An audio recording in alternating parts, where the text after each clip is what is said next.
امام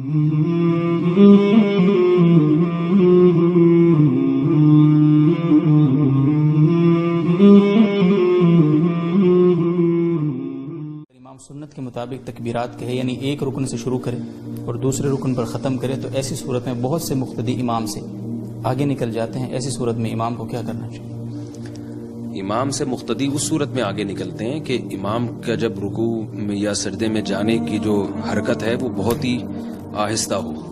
جیسے امام بعض دفعہ بھاری بدن کے ہوتے ہیں تو وہ بہت آرام آرام سے رکوع کی طرف جا رہے ہوتے ہیں، اور جو بزرگ ہوتے ہیں اور جو پیچھے نوجوان طبقہ ہوتا ہے، پھرتیلے ہوتے ہیں، وہ اٹھا کر کے پہنچ جاتے ہیں.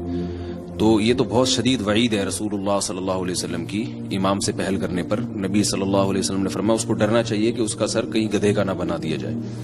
تو ایسی صورت میں امام کے لیے احتیاط نہیں ہے، مقتدیوں کے لیے احتیاط. امام تو بیچارہ اپنے ہی اسٹائل میں نماز پڑھے گا، تو مقتدیوں کو چاہیے کہ ایسی صورت میں امام جب تک اچھی طرح جھک نہ جائے آپ جھکنا شروع نہ کریں. حدیث میں آتا ہے کہ رسول اللہ صلی اللہ علیہ وسلم کا جب جسم بھاری ہو گیا تھا تو صحابہ فرماتے ہیں کہ جب نبی کا جسم بھاری ہو گیا تو ہم انتظار کرتے تھے کہ آپ صلی اللہ علیہ وسلم جب سجدے کی طرف جاتے تھے، یعنی سجدے میں جب سر رکھتے تھے تو پھر ہم حرکت شروع کرتے تھے. صرف اس میں یہی احتیاط تھی کہ امام سے پہل نہ ہو جائے.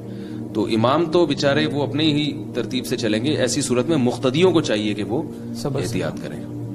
یہ اس پر ایک اگر واقعہ کوٹ کریں مصعب، یہ جو آپ نے بتایا کہ اس کی شکل گدھے کی نہ ہو جائے، اس پر ایک شاید آپ حضرات ایک واقعہ کتابوں میں لکھا ہے کہ ایک محدث تھے، انہوں نے اس حدیث پر تجربہ کرنے کے لیے کہ میں دیکھتا ہوں کہ پہل کی تو واقعی ان کا سر ایسا ہو گیا تھا. پھر کہا جاتا ہے کہ وہ ساری زندگی اپنے چہرے کو ڈھانک کے انہوں نے نماز پڑھائی ہے. تو جیسے جتنا پرہیزگار انسان ہوتا ہے تو اس کی پھر جنایت بھی اتنی ہی سخت ہوتی ہے. اللہ تعالیٰ حفاظت فرمائے.